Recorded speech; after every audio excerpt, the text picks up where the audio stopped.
Heidi na cestách. Heidi sa prebudila veľmi skoro. Koľko môže byť hodín? Heidi svižne vyskočila z postele a otvorila drevené okenice. Jasné slnečné lúče zaliali izbu. Pozrie sa na hodiny. Bolo 5 hodín ráno. Heidi si stačí ešte raz prečítať dlhý list, ktorý jej napísala kamarátka Klára. Úsmev jej pritom pohráva okolo úst.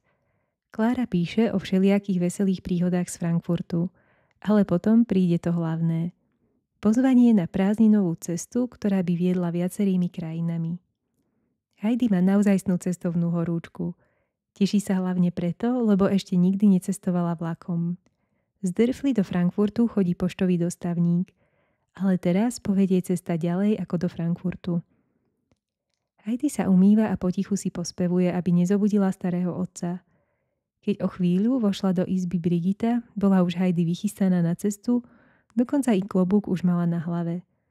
Ako si rýchlo nás chceš opustiť, mrmle si dobromyselne. Veď dostavník odchádza až o 2 hodiny. Nemaj mi to za zlé, Brigita, vieš, že som najradšej v Dörfli.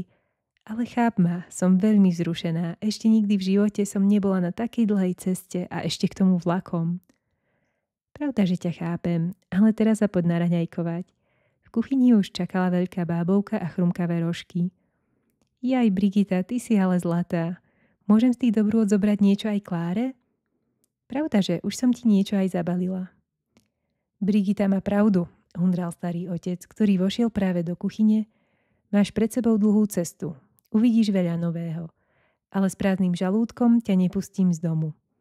Zajedz si z Brigitinho koláča, i keby si zašla na kraj sveta, taký dobrý koláč nikde nenájdeš. Dobré ráno, deduško. Nemal si tak skoro vstávať. Myslíš, že by som ťa pustil do sveta bez toho, aby som ti nepovedal dovidenia? Brigita, podaj mi šálku s kávou, lebo prídeme naozaj neskoro k dostavníku. Heidino srdiečko bije prudšie, keď naposledy objíma starého otca a Brigitu.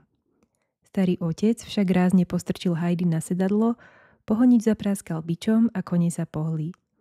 Hodnú chvíľu ešte vidí starý otec Heidin biely ručníček, ktorý mu máva na rozlúčku.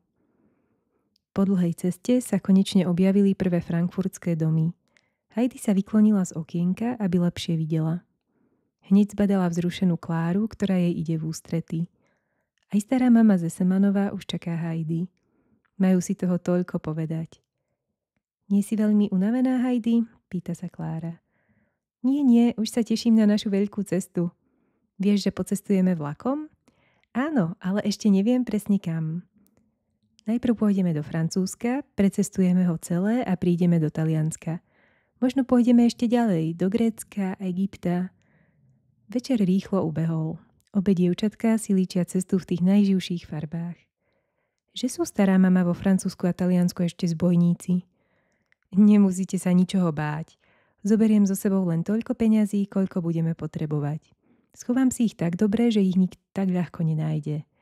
Čas z nich som si dala do podšívky, kabáta a zvyšok som si prišila do klobúka. A teraz rýchlo do postele. Zajtra musíme skoro vstávať. V to ráno panuje na stanici čulý ruch. Mnohí cestujúci si zobrali so sebou niečo aj pod zub.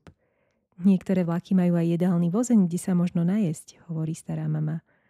To je výborné, ale dnes sa o seba musíme postarať sami. Na nástupišti sa objavil železničný zriadenec s hlásnou trúbou. Na sebe mal nádhernú uniformu. Ten vyzerá ako generál, šepka Heidi s obdivom.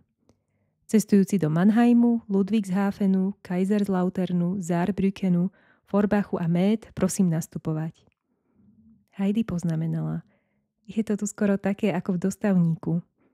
Malá lokomotíva sa pomaly dala do pohybu. Po chvíli sa už vláčik šinul dosť rýchlo po koľajniciach. Deti sa trocha aj báli. Heidi napokon zamrmlala. Ten ale ide rýchlo. Určite rýchlejšie, ako cválajú kone. Vidíte, deti, toto je pokrok. Nemusíme si ani nikde zastaviť a vymeniť kone. Potom bude asi pravda, že možno urobiť cestu okolo sveta za 80 dní, ako si mi to nedávno čítala z knihy Jules Verna. Je to možné, ubezpečuje ich s úsmevom stará mama. Deti majú dojem, ako keby sa krajina myhla popred nich. Teraz je pred nimi dlhý, hustý les. Kto ho vie, či v ňom nežijú zbojníci? Možno, že tam vpredu už leží krížom cez koľajnice zoťatý strom, ktorý by zahatal vlaku ďalšiu cestu. Potom by zbojníci mohli poľahúčky olúpiť cestujúcich. Ale nie. Tam vpredu je malá dedinka s pestrými kvetinovými záhradami. Dávajte si pozor, nevykláňajte sa príliš z obloka. Mohla by vám padnúť do oka sadza. A okrem toho sa celkom začiernite. Myslíš na toto, stará mama? Pýta sa Klára a ukazuje svoju zasadenú tvár. Heidi sa pri pohľade na svoju kamarátku rozosmiala. Vyzeráš ako indiánsky náčelník na vojnovom chodníčku. Uf, ja som veľký bobor a ty si vývlk.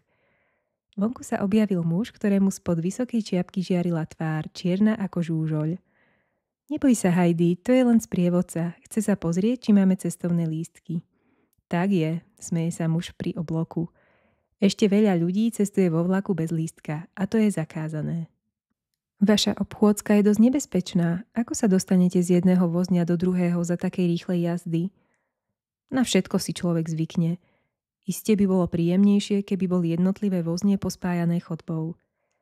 Vy dve si teraz trocha zdriemnite, navrhla stará mama. Dievčatka protestovali, ale jednotvárny klepot vlaku ich unavil a čoskoro už obe sladko spali.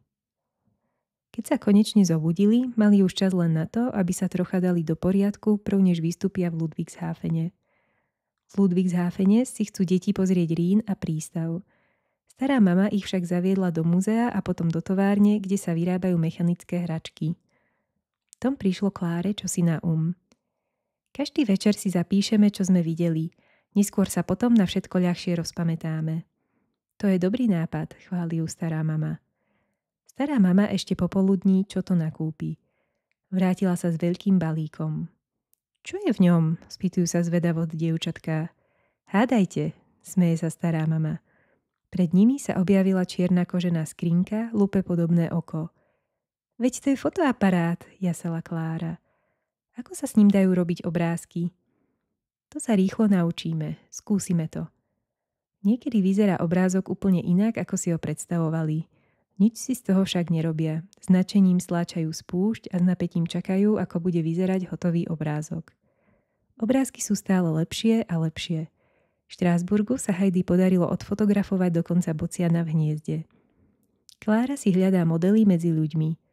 Poprosila napríklad mladú Alsasanku, aby ju mohla odfotografovať. Stará mama obľubuje krajinu a budovy. Onedlho sú už ich fotografie takisto pekné ako tie najkrajšie pohľadnice.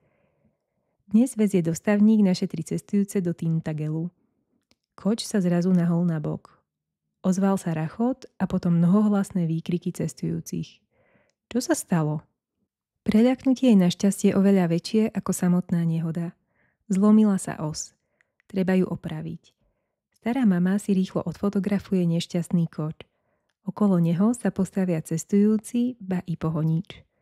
Šťastnou náhodou najbližší hostinec nie je ďaleko. Ukázalo sa však, že cesta k nemu bola oveľa namáhavejšia, ako ju opísal pohonič. Za smiechu a veselej vraví dorazila spoločnosť z dostavníka konečne do hostinca. Všetci boli takí hladní, že by aj klince boli pojedli. Heidi a Klára nadviazali novú známosť. Zoznámili sa s rozkošnou mladou francúzskou Marielou. To je pekné meno, vraví stará mama. Za mladí som aj ja poznala jednu Marielu. Marielu Marty z Nice. Veď to je moja stará mama, zvolalo nadšene dievča. Nebolo by krásne, keby som sa s ňou mohla opäť stretnúť? V príjemnom rozhovore čas čakania rýchlo ubehol. Cestujúcim je priam ľúto, keď im pohonič ohlási, že môžu pokračovať v ceste.